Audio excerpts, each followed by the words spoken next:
Ladies and Germans, how you all doing? This is Col Koenig. This is Rangru. Hello, hello, hello. And folks, today on Tsel, we have ourselves a little bit of Operation Unthinkable. What's going on today, sir? Who's here? Left hand side in the blue, we have Xstark playing 26 cards infantry with a Maverick income. Right hand side in the red, we have Col Koenig playing 2nd French armored with a balanced income. So, I'm sure out there we've made the joke before, but the 2nd French, i.e., live fast, die young, leave a pretty corpse. I know you guys saw the deck for this. Not expecting a lot of action in C, are they? No, they're just gonna hope they, make it long enough to just survive. Now, of course, this be, I think, a pretty tough map here for the French, as they kind of lack the infantry spam that other divisions such as 26 has. So it's going to be, I think, very much about, good utilization of fire support, tanks, and the few aircraft they have to get the job done. That's another thing, isn't it? There's not a ton of aircraft on either side, but we do have a couple of flying bricks over on 26th side, the IL-237, which I feel like we don't see that particular variant that often. So it'd be kind of fun to just see how devastating they are against French vehicles. Yeah, especially on this map where our aircraft anti-tank can come in great clutch, as there's a lot of forest to block your line of sight. It certainly is. It certainly is. The other thing, too, that we actually have to always give a little bit of a nod to is those M8 Greyhounds. Kind of one of those things that I think when you start looking at World War II in the first place, think to yourself, okay, cool, the T-34, your Panzers and things like that, but no one really pays attention to what shockingly was probably a pretty solid weapon system. Yeah, gets the job done, the basic light armored, recon car, but that's what you really need. And actually doing a good enough job here, pinning down everything with its machine guns. Dealt with both T-34s, right? Well, it's also had fire support backing them up as well, which I'm actually quite surprised about.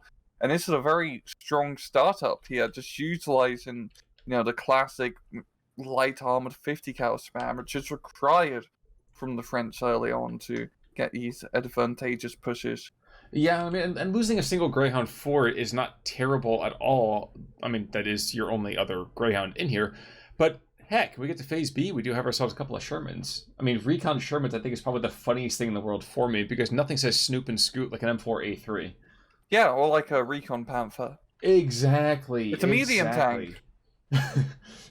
Compared to an Abrams, yes, sure. Yes. And you can see in the meantime, though, the limits of the Stuart, as we are going to see a 100 mil pen, well, 45 mil, but a 100 pen value, taking up one of this north central position.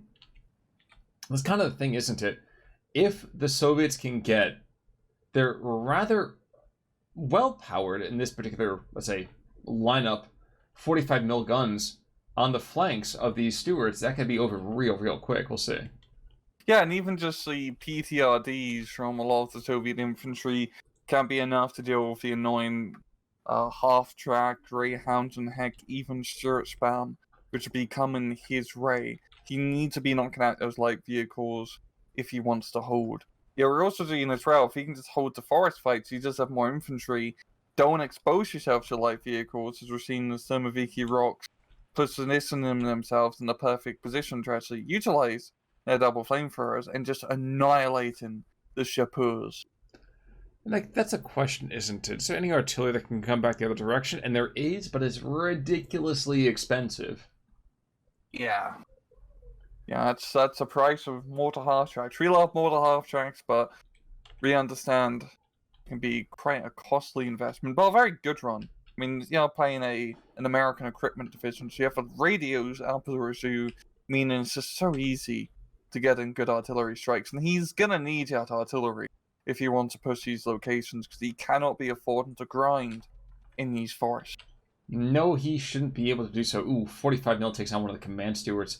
Hitting the right unit and hitting it very well. Especially with T-34Es being brought on in. Now, there's no flamethrowers in these guys. These guys are not as interested in fighting in the YouTube comment section. But, all the same, M10, probably the sole defender of French laxity in this area, and I think he's going to die. Yep, there he goes. Yeah, those T-34s are just so cost-effective in this sort of engagement, and bringing in that much-needed fire support to deal with the French light armor, and we're seeing he is now opening up with his infantry to clear up the rest of our position, so very effective maneuvering from Xstark. Yeah, oh, the 6-pounder is in a pretty good flank position, and he might be able to get both T-34s. He does, so buying him a bit of time. 6-pounder, please. We're not in the metric system. This is a 57 mil. It's a 57 mil. I got to A nitpick here for a cannon second. 57 mil. In case you forget it's a cannon. Exactly, but only one end because the second one's too expensive. Blame the French economy on that. In the meantime, though, we are going to see this entire blob get a little bit too aggressive, even as an IS-1 gets called in, and they get forced back, rocked on their heels by a single squad of voltigeurs and Sipahis.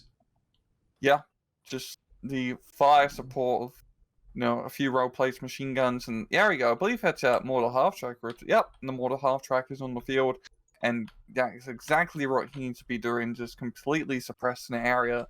But once again, Koenig doesn't have a whole lot to really follow up through. The mortar half-track was an expensive investment, and he's not. He has the 13-11 just because he has a little bit of the central position, but it's not exactly a crazy advantage. At the same time, he doesn't need crazy advantage because he is playing that balance. Yeah, but the more and more that I think about it, we talked a little bit about game theory of economy in the last match on Tuesday. By the way, Sturmoviki and Flame Troops go head to head, and Sturmoviki being 4 times as strong, do pick up that dub. I feel like the French kind of shoot themselves in the foot a bit when you play balanced. I don't know. I feel like I said this for a reason. They are a group that you try to hit hard, and then you do nothing else. You play the first 20 minutes, and then you pray you don't get to see. Yeah, you really should be playing them as Vanguard or Maverick, because you just want to be doing MA Greyhound spam, drifting around corners, just getting your infantry, spearheading into those deep penetration zones, and just holding that area, and praying to God that you have enough points to win the match. I mean, it is 15-9 right now, courtesy of picking up a couple of cheeky flanks here and there. In fact, geez, there's quite the schnoz showing up, and the map kind of looks like a slowly growing rabbit right now, as the north central part of the map, well, it goes red. Yeah, actually, pretty good pickups here. I think Xstark should be able to pretty easily just not shut down the push, but shut down the massive boats with just a few guard infantry to hold the flanks. This would be a very good area for Koenig. Oh, we can see if Godvision has nothing in front of him. No, he's also no, because he has all these big boats.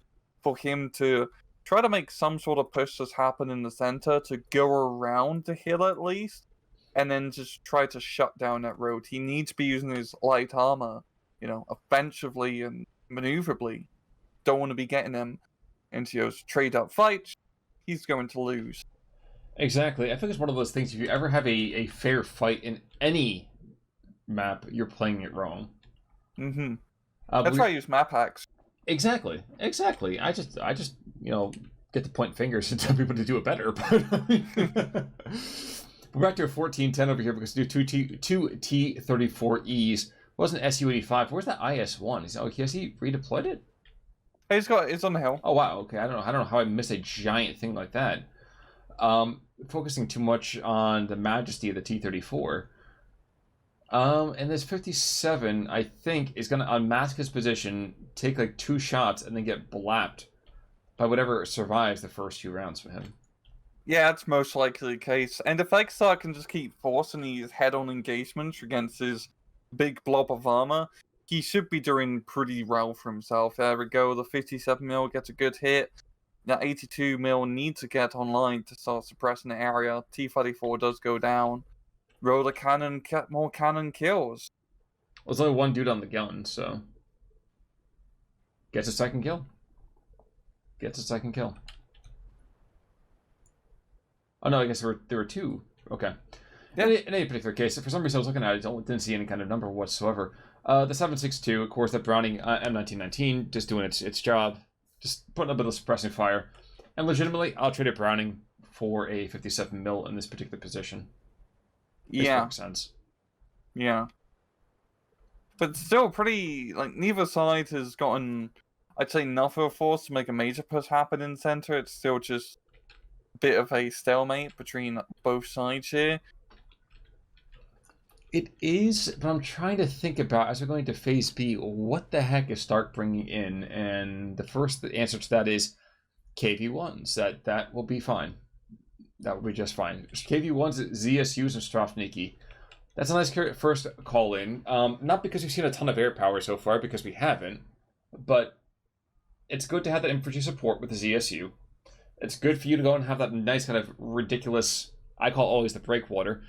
But with the IS-1 and the KV-1, IS-1 can just tank for days, and the KV-1 can scoot in behind and just be a pain. So, kind of hard to complain too much about that. Indeed, and we're seeing a second mortar half-track being invested in here, so quite heavy investments in artillery to just deal with the infantry, and I do think that's a good investment, especially to deal with the infantry inside a forest. The guard DP blob is going to get into the forest. However, these are only guard DPs. They're not exactly the best in CQC. And the French here bringing some Chapeaux. I believe there are some Nereves being brought out as well. So we should be able to pretty easily deal with that guard's blob. He'll contain it, if nothing else. Honestly, if he can kind of go, he should be picking up another flag here. Okay.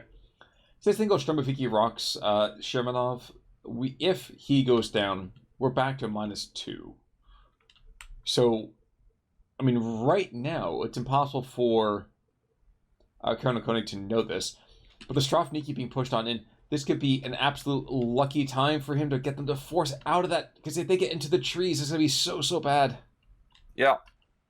You just have just enough fire support to slow him down a little bit, and also the backup of the machine guns and stuff as well.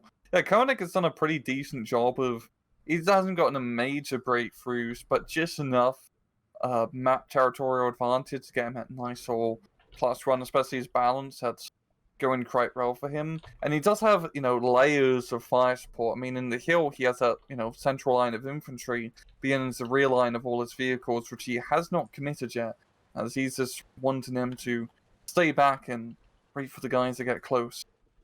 True, and we are going to see a recon Sherman over here in the center. Recon Sherman? No, sorry, just a flat Sherman. But the Saperos moving in on 2, and guys, let us not forget the Saperos over here do have themselves a nice little bit of a zook. That's a nice thing of the French infantry. There may not be a whole lot of them, but they are great quality troops, and Reves are, just... well, the main thing in general is they all have bloody semi-autos, which goes a long way in infantry engagements. Thank God for the guarantee. Kind of the funny thing to think about the fact that the worst guy really, Voluntaries are the worst, but one of the worst units you're going to be seeing from the French perspective is a group that still has 7 semi-automatic rifles. And we're seeing it right now. Geez, IS-1's going to get bum rush. There's so much fire's going to come his direction here. He takes out the Char, but M10's there. The M8's there. He's going to stress him out for days, I kind of feel like. M10 survives. Does the Stuart get a line? I don't know. We'll see. But yikes, this is not going as well as I might be hoping. Bailed out. Yes, this is bad. This is very bad. The IS-1 really living up to its heavy tank name here. I think he's so close to stressing out and then just using the half track to surrender it. There we go. 50 cal from the side. Will it be enough? Oh, it's just so...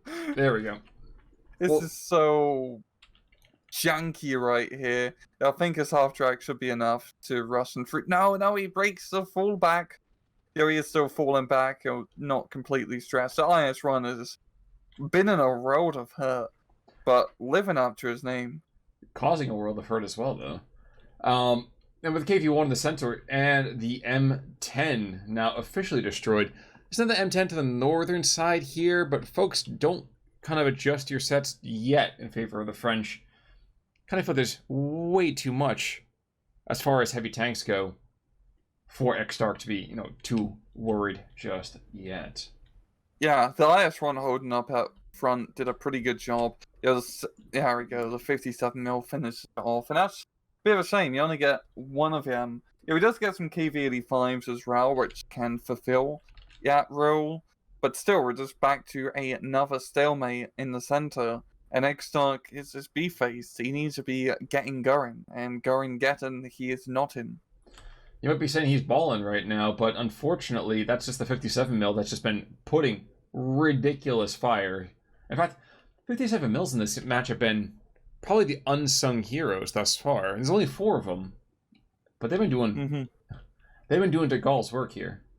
Yeah, Koenig's has done a very good job of just setting up decent fire lanes, even though the IS-1 push didn't exactly work.